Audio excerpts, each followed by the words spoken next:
So we are starting with the long-awaited third canto from the Śrīmad-Bhāgavatam, where the third canto starts with inquiries or questions by by Mahatma Vidur. So text 1. Shri Shuka Uvacha Evam Etat Pura Prishto Maitrayo Bhagavan Kila Shatravana Pravistena Tyaktva Swagriham Riddhimat. Shukdev Goswami said, after renouncing his prosperous home and entering the forest, King Vidura, the great devotee, asked this question of His Grace Maitreya Rishi.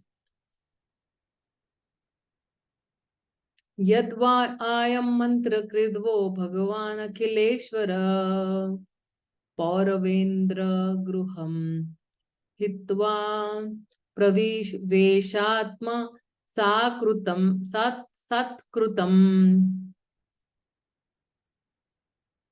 Sushil Prabhu, please read the translation and purport both.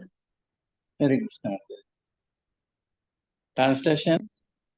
What else is there to say about the residential house of the Pandavas? Shri Krishna, the Lord of everything, acted as your minister. He used to enter that house as if it were his own, and he did not take any care of Duryodhana's house. Purport. Mataji, can you kindly increase the font a little bit? Bigger? Yeah. I will just increase the font, Prabhuji. You want me to increase the font, right, Prabhu? Correct, Prabhu? Okay. This font is correct, Prabhu? Little bit. Please. More? Okay. Just give me 1 minute, Prabhu. Just give me 1 minute. I see. Okay. Is this okay, Prabhu, now? Fine. Purport. According to the Gaudiya Achinta Veda Tattva philosophy, anything which satisfies the sense of the Supreme Lord Sri Krishna is also Sri Krishna.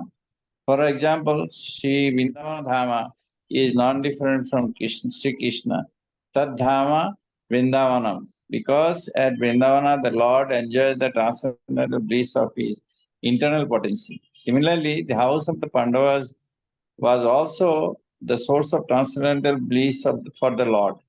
It is mentioned here that the Lord identified the house with his own self.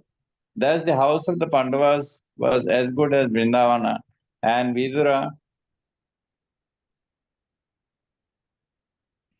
should not have given up that place of transcendental bliss. Therefore, the reason for his quitting the house was not exactly family misunderstanding. Rather, Vidura took the opportunity to meet Rishi Maitreya and discuss transcendental knowledge. For a saintly person like Vidura, any disturbance due to worldly affairs is insignificant. Such disturbances, however, are sometimes favorable for higher realization, and therefore Vidura took advantage of a family misunderstanding in order to meet Maitreya Rishi. Yeah. Hare Krishna. Thank you, Prabhu. Thank you so much. So, now if you see actually, in Canto 2, at the end of Canto 2, Shukdev Goswami was going to just explain about this Padma Kalpa to actually Maharaj Parikshit. But Shaunak Rishi inquired about the topics of Vidura's leaving home. His pilgrimage and, his conversation with Maitreya Rishi, which the sages had heard in the 13th chapter, if you see, Bhishma Dev's, leaving. So Suta Goswami replied by quoting, Shukdev Goswami, who had already explained this subject matter in response to Maharaj Parikshit's similar inquiries to that of Shaunak Rishi. So, Shukdev Goswami is considering that question of Parikshit were previously asked by Vidura to Maitreya. Same question, Parikshit Maharaj, what he asked Shukdev Goswami, Vidura had asked to Maitreya Muni. And he started to, narrate the events leading to the conversation between Vidura and Maitreya. And previously, Vidura had renounced his all prosperous home and, entered into the forest where he met Maitreya Rishi and he asked this question. So, saying that the Pandavas' house was considered by Lord Krishna as his own house. And he used to enter that house without invitation. And he used to he used to neglect the house of Duryodhana. So that's what he's saying over here. Mataji, who is saying to whom? Vidura. So see, this is actually Shukdev Goswami is actually saying the Pandavas' house. Now Maharaj Parikshit is going to ask, because till now this is just a narration going on. Shukdev Goswami is narrating this to Parikshit Maharaj. Okay. And now Parikshit Maharaj is going to ask. What is he going to ask? Let's see. Saying that Raja Uvacha Kutra Kshatur Bhagavata Maitreyesana Sangama Kadavasaha Samvada Etad Varnayana Prabho. So what did Parikshit Maharaj asked Shukdev Goswami? So Rupa Mataji, you only read his translation and purport both.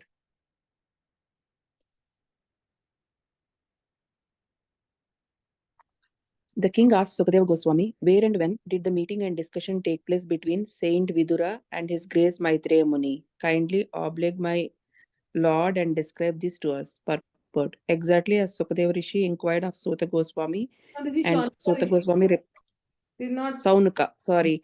Exactly as Saunika Rishi inquired of Sota Goswami, and Sota Goswami replied. So Srila Sukadeva Goswami replied to King Parikshit's inquiries. The king was very anxious to understand the meaningful discussion that took place between the two great souls. That means Vidura and Maitreya Muni, right? Okay, So thank now, you, Mata. what are the questions asked by Vidura? That we'll see. Nahi alparthodoyostasya vidurasyaamalatmanam tasmin variyasi prashna sadhu vadopabruhitam.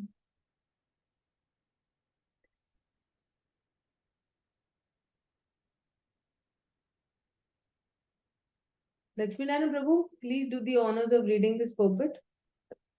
Hare Krishna Dadipram. Hare Krishna Prabhu, Danathanam. Saint Vidura, translation. Saint Vidura was a great and pure devotee of the Lord, and therefore his questions to his grace Rishi Maitreya must have been very purposeful on the highest level and approved by learned circles. Purport. Questions and answers among different types of men have different value.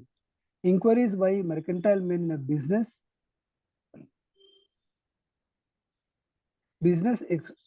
exchange cannot be expected to be highly purposeful in spiritual values. Questions and answers by different types of men can be guessed by the caliber of the persons concerned. In Bhagavad-gītā, the discussion was between Lord Sri Krishna and Arjuna, the supreme person and the supreme devotee respectively. The Lord admitted Arjuna to be his devotee and friend, and therefore any sane man can guess that the discussion was on the topic of the Bhakti Yoga system. Actually, the whole Bhagavad-gītā is based on the principle of Bhakti Yoga. There is difference between karma and karma yoga. Karma is regulated action for the enjoyment of the fruit by the performer, but karma yoga is action performed by the devotee for the satisfaction of the Lord. Karma yoga is based on the bhakti or pleasing the Lord, whereas karma is based on pleasing the senses of the performer himself. According to Śrīmad-Bhāgavatam, one is advised to approach a bona fide spiritual master when one is actually inclined to question from an elevated level of spiritual understanding. A common man who has no interest in spiritual values has no need to approach a spiritual master just as a manner of following fashion. As a student, Maharaja Parikshit was serious about learning the science of God, and Shukadeva Goswami was a bona fide spiritual master in the transcendental science.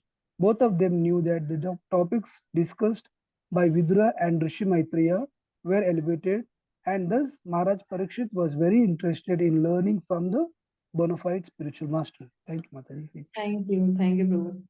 So he's saying that questions that are asked by Vidura, Amala Atmana, so must have been, not unimportant or insignificant.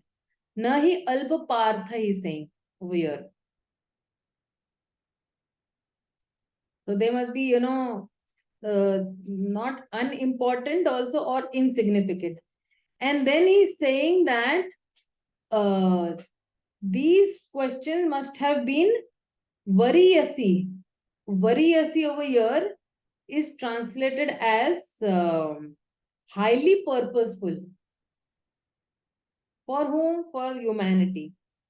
And then he's saying that sadhu vadaha, things approved by the saints. So, approved by all those learned circles or praised by Maitre Muni. Whatever questions Vidura is asking Maitre Muni, definitely Maitre Muni must have also praised those questions, right?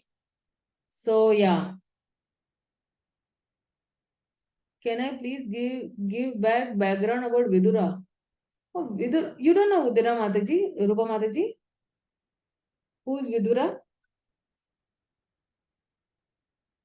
Vidura is the third brother of the Kauravas. First is Dhritarashtra, Pandu, and Vidura was born of a maid servant. And that is why he happens to be the brother of Pandu and Dhritarashtra both. So, and this Vidura is actually none other than Yamraj. So, Yamraj himself has come down. When Krishna wants to perform some pastimes, all his associates will come down.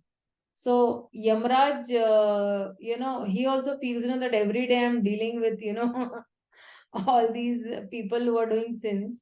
So then Yamraj also took a break, and in his place there was somebody else appointed, and then Yamraj came down in the form of Vidura. So that is Vidura's actually past history. Okay. And he's come to assist in the mission of the Lord. Okay, so let's see the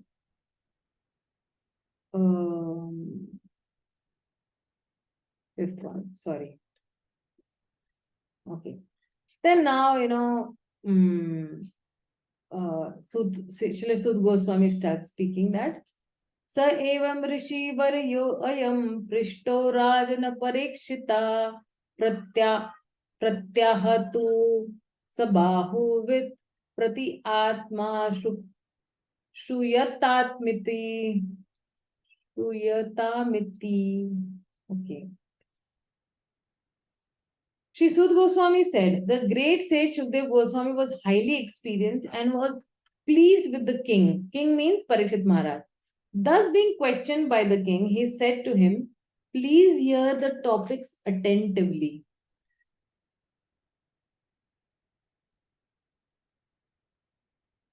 So he was very much pleased with the questions. Prati Atma, he is very satisfied that he asked such good questions. Okay. And then now Srila Shukdev Goswami starts replying. So, what circumstances led that Vidura left home? Srila Shukdev Goswami is going to describe now. Shri Shuka Uvacha Yadatu Raja Swatsutan Asadhun Pashunna Dharmena Vana Sitadrishtaha Bhraturya Vishyasya Sutan Vibandhuna Praveshya Laksha Bhavane Dadaha.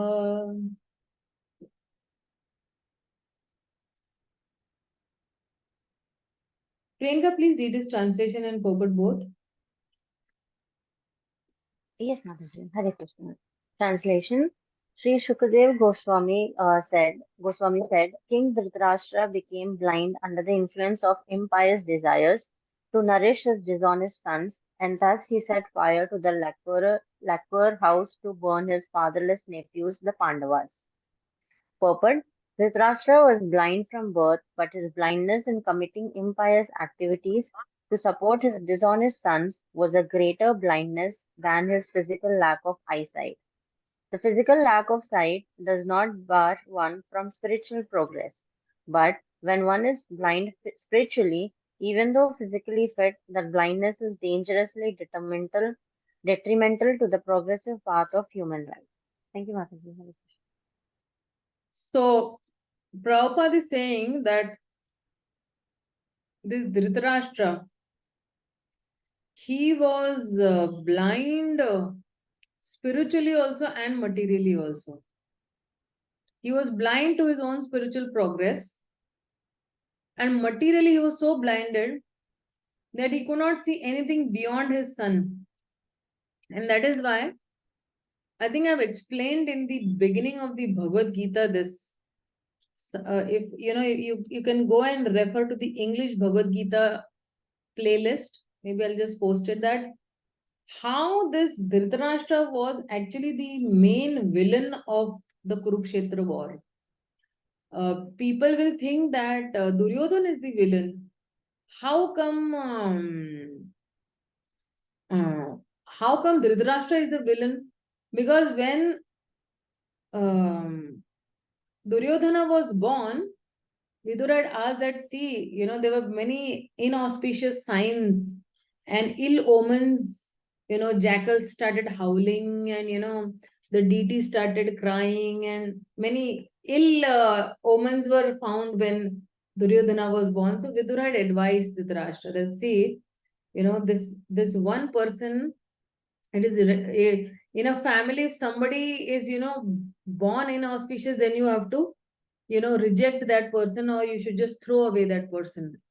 And in a what do you say, in a village, if one family is like born like that, then they have to be discarded and thrown out of the village. Otherwise, they will create a havoc in the village. And in a particular city, if a particular area people, then they have to be rejected. And in a nation, if a particular state, then that state has to be like. So that's how, you know, the Acharya say. So the Dhritarashtra was blind to the sun, and he was very much attached. He was so attached that he used to tell Vidura that, see, I'm very attached, and what can I do? This is the destiny, and I cannot do. And then if I tell something to Duryodhana, some gives him words of wisdom, then he says that, no, I will commit suicide. So I don't want to lose him also on one side. So this Dhrita and Rashtra. Dhrita means to hold, and Rashtra means, you know, the nation or country. So he wants to hold on to his nation and country, but he does not want to let go it. So that is the meaning of Dhrita and Rashtra. But Dhrita and Rashtra can be in another positive connotation also, that Dhrita means to hold on to the positives and to hold on to the spiritual values of life, and then you run the country, Rashtra. So he did not do that, and he did something opposite. He kept on holding to the country, but he did not allow Pandu to rule it, and he did not allow even the Pandavas to rule it. And because he was spiritually also blind and materially also blind. Materially blind means he was too attached to his son. And attachment is not wrong, okay? Attachment to a person means what? Attachment should be in the terms of uplifting. Like, I'm attached to my spiritual master.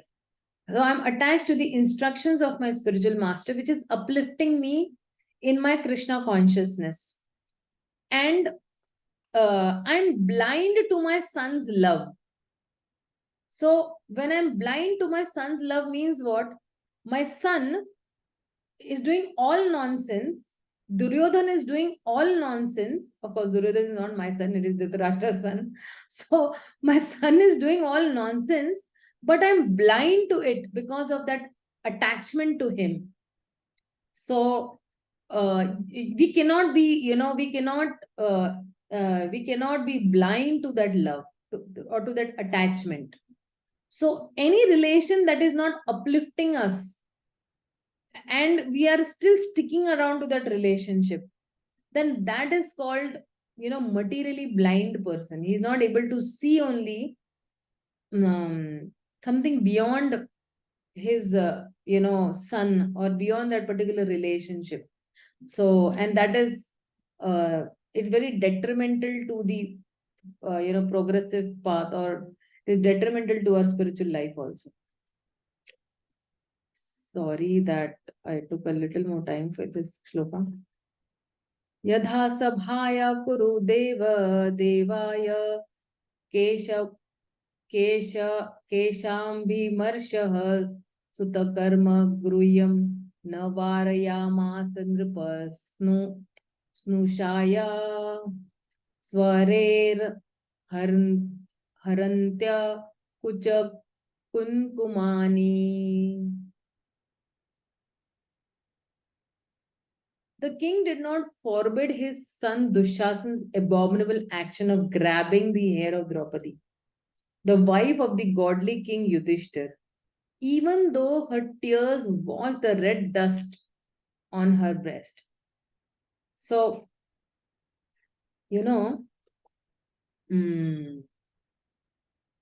Dushasan had dragged Draupadi into that assembly, though she was actually weeping in that assembly.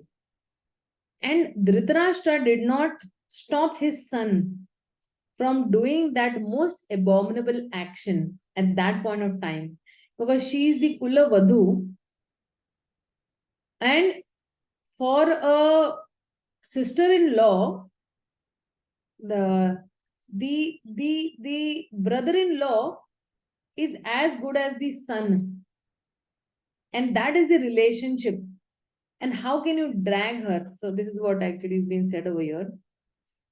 And then he's saying that द्यूते tva adharmena jitasya sadho satyavalamvasya vanagatasya na yachato adata samayena dayam tamo jushano dajat shatroho.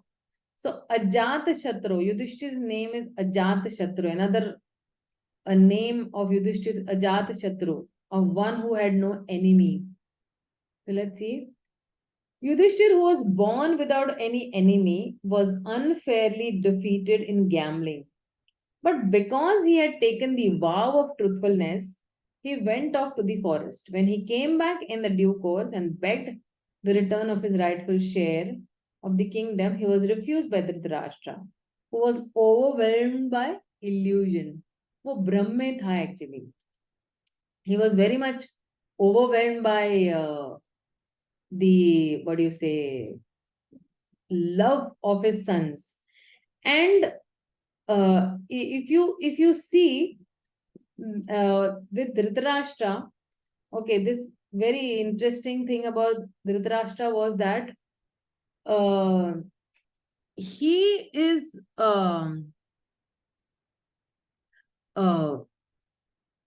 give me 1 minute, okay? Just give me 1 minute.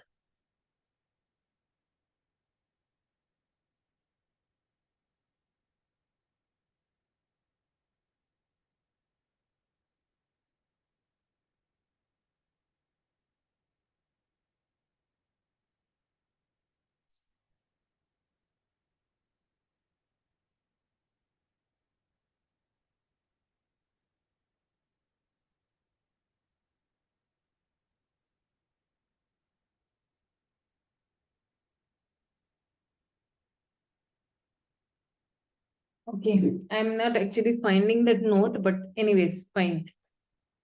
So, this Dhritarashtra, when I remember specifically where,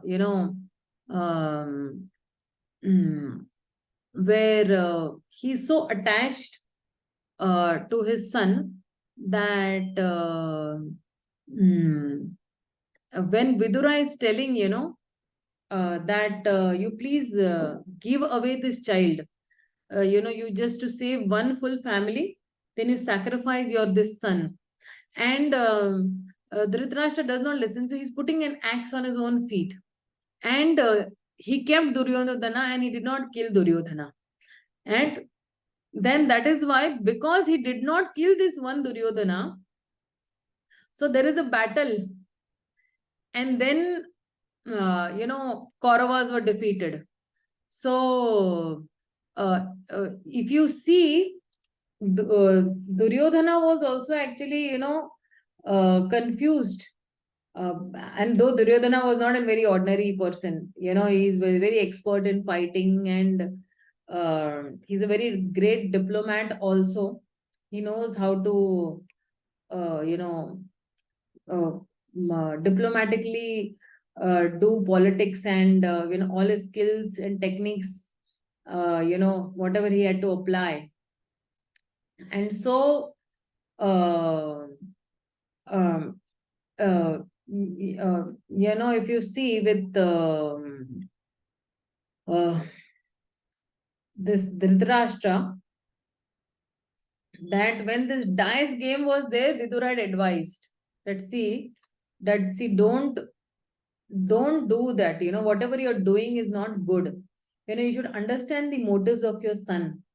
And this will lead to a very huge war between the brothers. But Dhritarashtra said that, see, I don't know, say, what can I do, Vidura? This is, destiny. Destiny is very powerful. Whatever destiny wants will happen, that only. I'm just a puppet in the hand of destiny. And when again Vidura is trying to convince Dhritarashtra, Dhritarashtra would say that, what can I do? I love, my son so much, Vidura. If I do not fulfill his conditions, then he's threatening me. I cannot live without Duryodhan. And when even though Vidura reminded him that, you please give up this. So he had some very famous excuses. Every time Dhritarashtra say that destiny and then love for my son. And that is why this Dhritarashtra is the main culprit of, I told you, this war to happen. And even one day when Vyasdev is coming, just before the war was supposed to begin, Vyasdev went and met Dhritarashtra. And again he instructed Dhritarashtra, but Dhritarashtra gave again the same excuses to even Vyasdev. And when Vyasdev was leaving that place, he turned around and said that, oh, all right, Dhritarashtra, you still do not want to stop the war. Although you are the king and you have the full rights to stop this war, you can declare whatever you want and whatever you desire. And then both the parties have to abide by you. But yet you are not doing it. So let me give you vision by which you can see all the horrors of the war by your own eyes. So at that time, Dhritarashtra says that, no, I don't want to see this war. Then that's where Vyasdev, he says that, okay, I will give that vision to my disciple Sanjaya. And at that time, when Vyasdev blesses Sanjaya, then he's able to see, and that is why we are able to see even Sanjay speaking the Bhagavad-gītā. So, and he's speaking to Dhritarashtra, whatever is happening on that battlefield.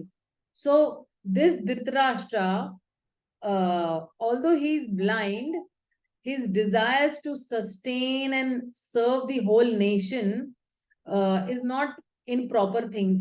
He's attached to, his body, he's attached to his kingdom, he's attached to his son.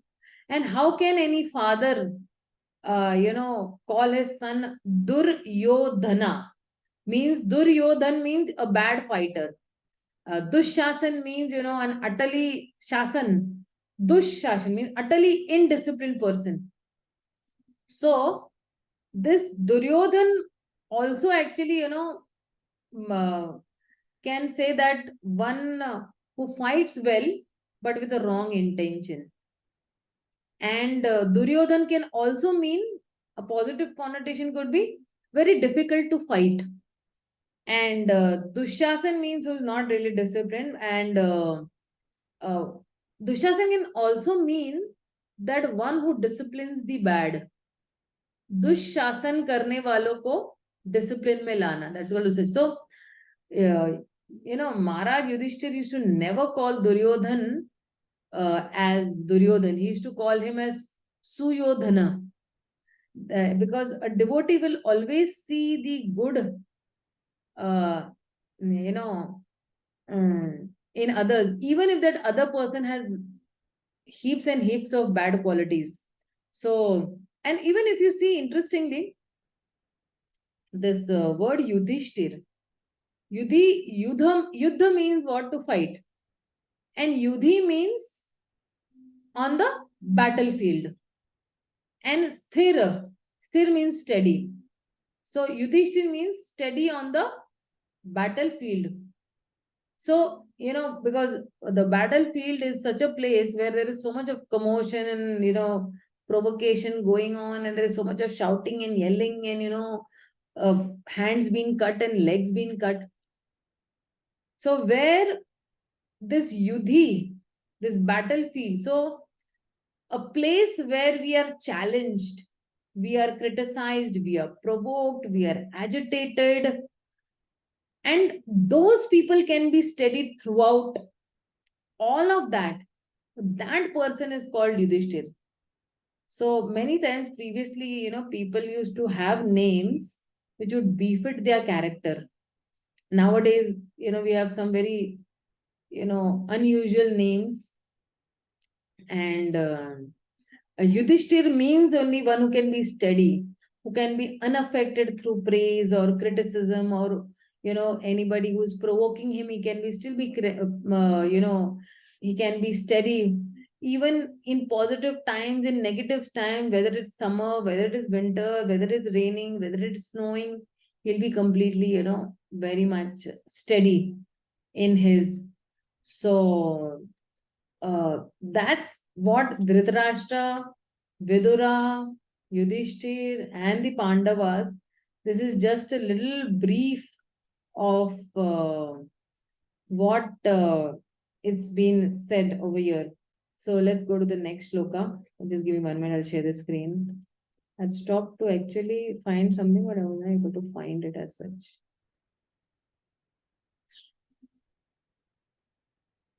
Okay. Please read this translation and purport both.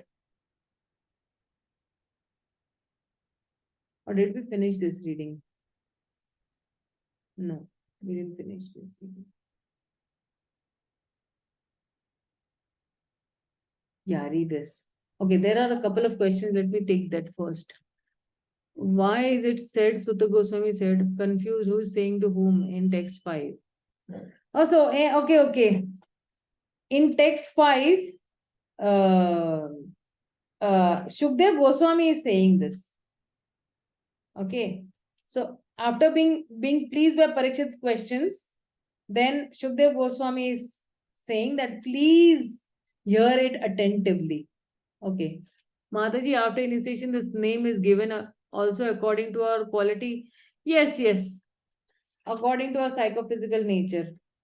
See, the name that we are getting during the initiation, actually that is defining your identity according to your name, according to your qualities, according to your form, and according to whatever activities you will be doing.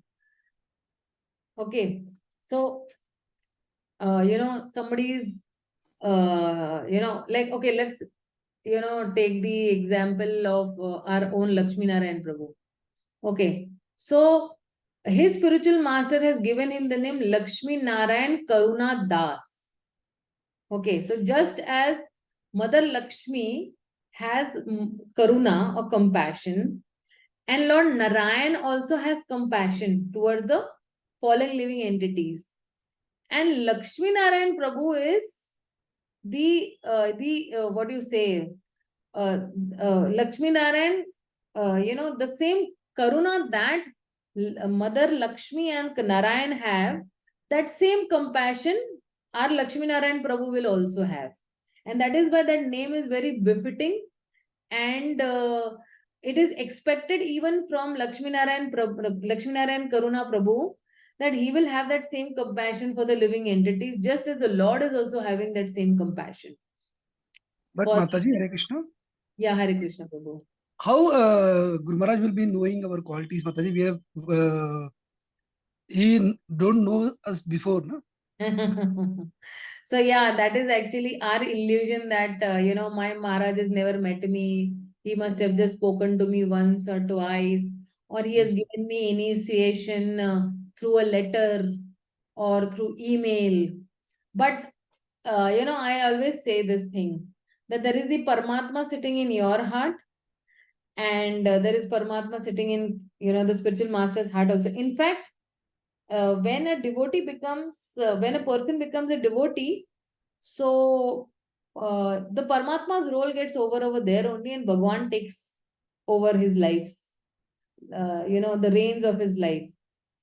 So when there is a connection between the two Bhagwans, then definitely the spiritual master has been guided by Bhagwan, the Supreme Lord. And through the Bhagwan, the spiritual master knows what are your qualities, what is your strength, what is your weakness.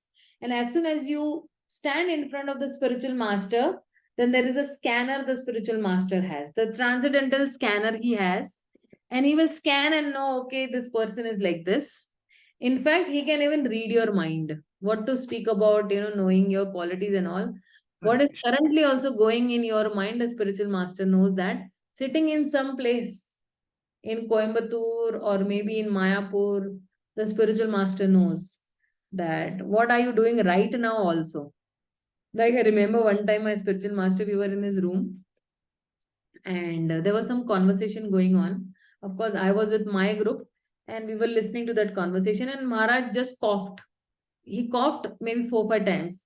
So Maharaj is saying that one of my disciples is drinking cigarette, and that's why I'm having this cough. So imagine sitting in one place, the spiritual master knows that somebody is smoking a cigarette in another part of the world. So yeah. Yeah, why do they rhyme with your first letter or your original name, though initiated name? Yeah, it is according. See, there are 3 ways of giving the name. Okay, one is through the birth chart, your initial letter according to your birth chart. Then there is according to initial letter that you have in your name, and the third is actually straight from the heart. Any of these three ways, the spiritual master can give you a spiritual name. Like I remember one time in Delhi, this person's name is Raghav Prabhu. His legal name is Raghav Prabhu. And now Maharaj wanted to give him that name. And Maharaj, while giving initiation, he gave the name as something he gave that name. I don't remember what was that initial name he gave. But then later on, Maharaj knew that this particular boy, he's a very tall, 6 feet 2 inches tall boy. And he used to always play the role of Lord Ram on stage. So then he changed his name. He changed his name to Ram Priya Das, like that. So the name was given something else, and again, after giving that name, again Maharaj changed his name, that no, because you do the role of Lord Ram, so let your name be Ram Priya Das. So that's how spiritual masters can change also according to your psychophysical nature, or whatever services you are doing, or what state comes from his own heart, because the Bhagavan is guiding him from his heart within. So that's After initiation also, Mataji? yeah, Prabhu. After initiation also. Yes. Okay, we'll read this. Okay, there's one more question. Let us see this. Text 5. Suta Goswami is telling to whom? Suta Goswami is telling to the sages assembled at Naimisharanya. Shukdev Goswami narrating to Parikshit. Suta Goswami is telling to the sages assembled. Because if you know, Shaunaka Rishi is there in that assembly. So see, I'll tell you what is the thing. When Shukdev Goswami was telling Bhagavatam to Parikshit Maharaj, in that assembly, Suta Goswami was also sitting and hearing the Bhagavatam. Then, at another time, when the sages of Naimisharanya thought that we should have 100,000 years fire sacrifice, so then, when they were having the sacrifice, then Suta Goswami was present in that assembly, and Shaunaka Rishi, who was the head of that assembly, he requests Suta Goswami that please speak the conversation between Parikshit Maharaj and Shukdev Goswami because you were present in that assembly.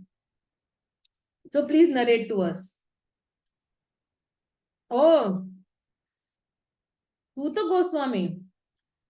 So what is the history of Suta Goswami? So Suta Goswami is one of the speakers of Bhagavatam. Okay. And Suta Goswami is also known as, what is his name? I just forgot. Ugrashrava Soti. His name is that. And this, or the another name for him is Sutta or Sri Sutta or Suta Goswami. These are all synonyms for him. So he is one of the, even the narrators of the, Bhagavatam, and the Suta Goswami, what do you say? Just give me 1 minute. So, this Suta Goswami, when he was there in, and Shukdev Goswami is actually the spiritual master of Suta Goswami also. And this Suta Goswami is the son of, I think, Roma Harshana Sutta also. Because, if I am not mistaken, Yes, Mataji, you are right. yes, he is the son of Roma Harshana Sutta also, because if you see, once when Lord Balaram was visiting these places of these sages in that Naimisharanya, he was offered, respect by everyone, but Roma Harshana Sutta, who was sitting on the Vyasasana, he did not get up and offer obeisances to Lord Balaram. And Lord Balaram became very angry. And because Roma Harshana Sutta was not humble, and he was just pretending to be a sage, therefore Lord Balaram, killed him with a single blade of kusha grass. So, because of his misbehavior of Roma Harshana and being disrespectful, Balaram killed this Roma Harshana Sutta. And then he appointed, Balaram appointed his son Suta Goswami as the speaker of Śrīmad-Bhāgavatam to continue the discourses on this Puranas and all that. So this is actually the history of Srila Suta Goswami that way.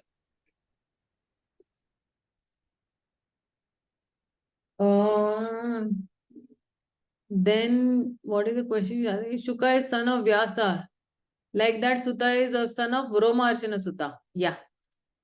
Okay. Let's move to the next. Okay. We are supposed to read this translation and purport? Yeah.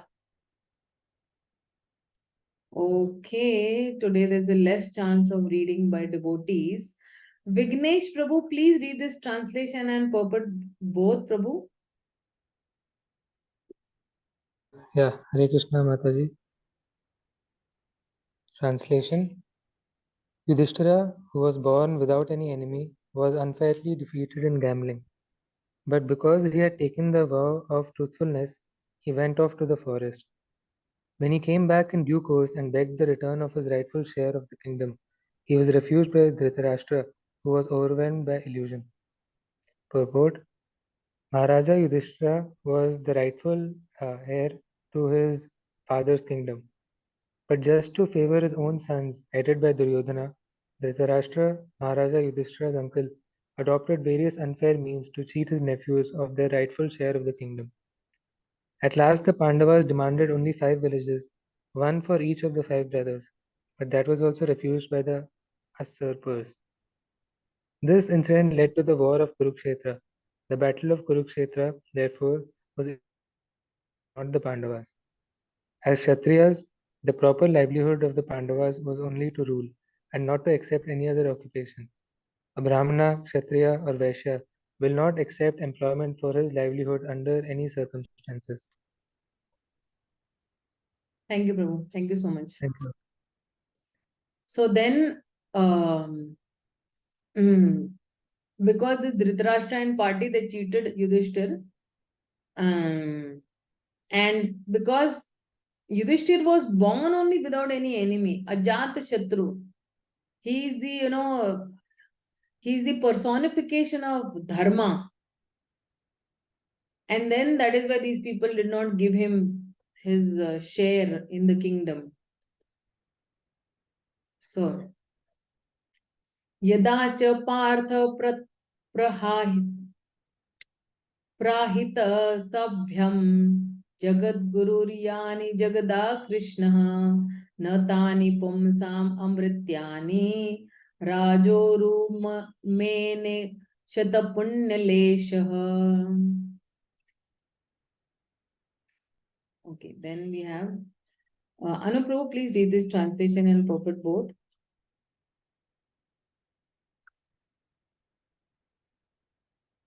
Is Anuprabhu there? Translation.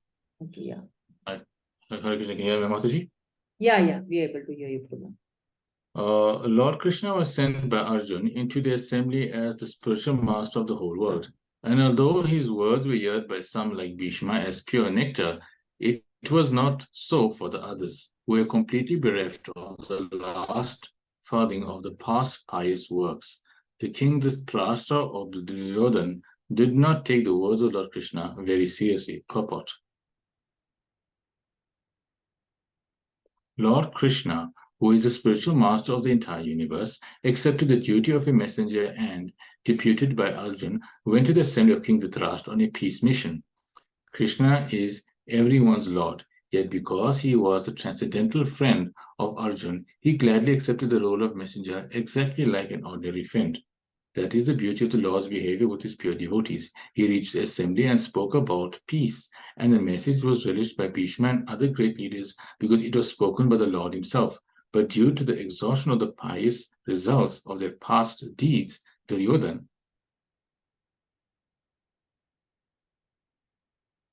or his father Dhritarashtra, did not take the message very seriously. That is the way of persons who have no credit of pious deeds.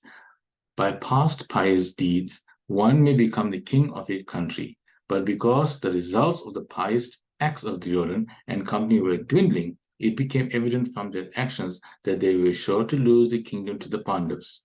The message of Godhead is always like nectar to the devotees, but it is just the opposite to the non-devotees.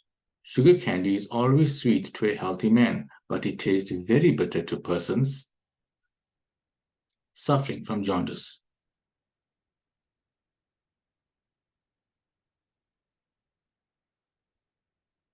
Thank you, Master.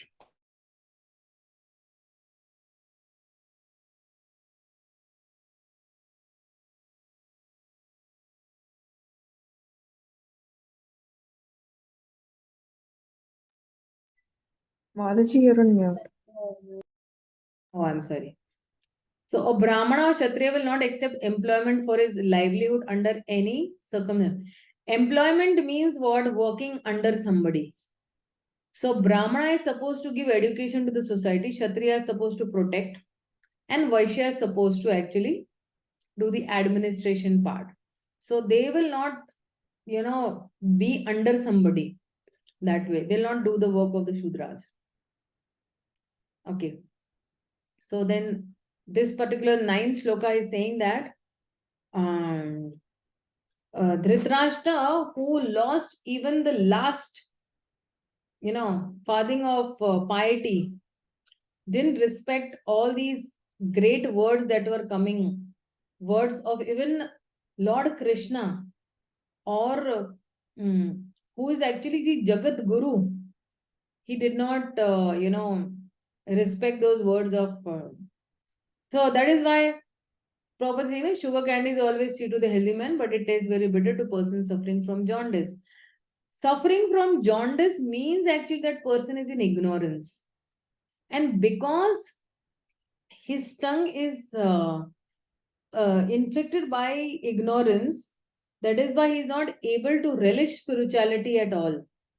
And he is not able to taste the good messages coming from the devotees, or always the nectar to the devotees.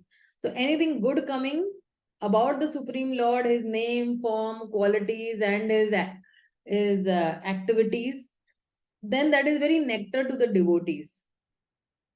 But for the non-devotees, it is like poison. They think, oh, what is this? Like we don't like this and all. Because of ignorance, they will not have any interest.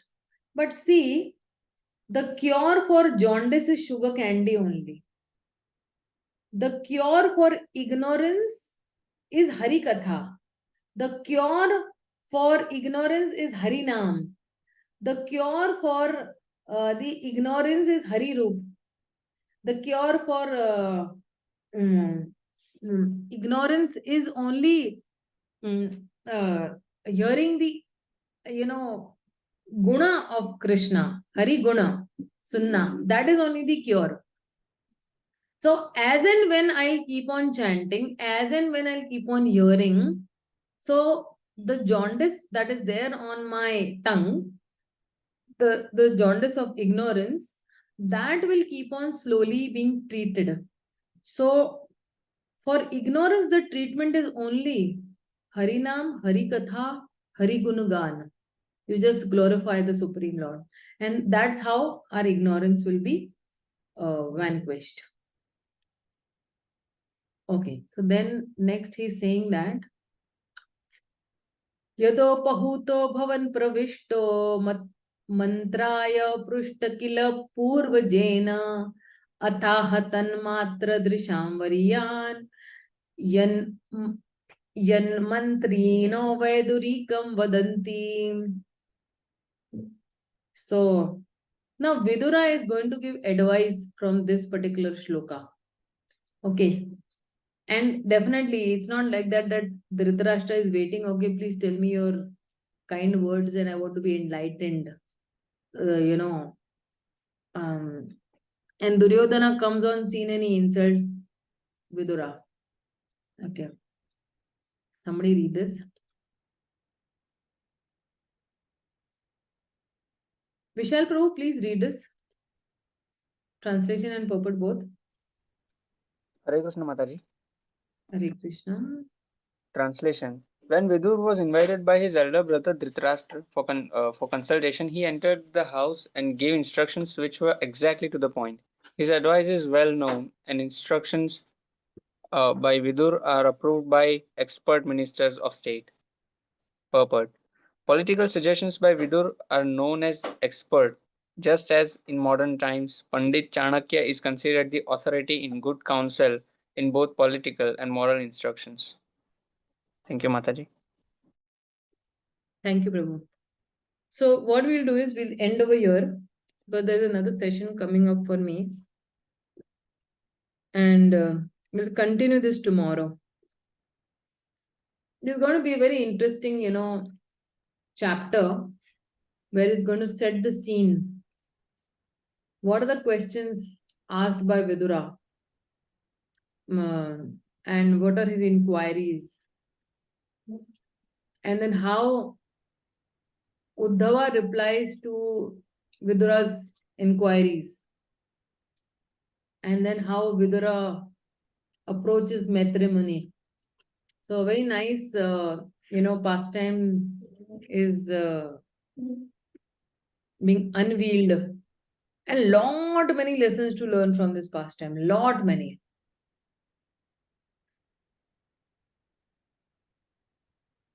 Yeah, okay. I don't know who is Pandita Chanuka. I don't know who is he. Pandit Chanuka. I don't know who he is. Mataji is Chanakya, Oh, not okay, Chanakya. Chanakya. Chanakya is a very good, minister of He is from the. the dynasty, Mataji. Yeah. So, Chanakya Niti, he's written a nice book also on that. So, yeah. I was wondering who is this Chanuka? I have never heard his name, Chanuka. Okay, fine. So, dear devotees, thank you so much for your wonderful association as always. And we have finished 2 cantos by your mercy. Let's hope for the best that we complete Canto 3 and maybe till Canto 12 also in your association. Thank you so much. Srila Prabhupada ki jai, Gaur Bhakta Vrind ki jai, Hare Krishna. Thank you, Mataji. Pram. Dhanwad. Hare Krishna.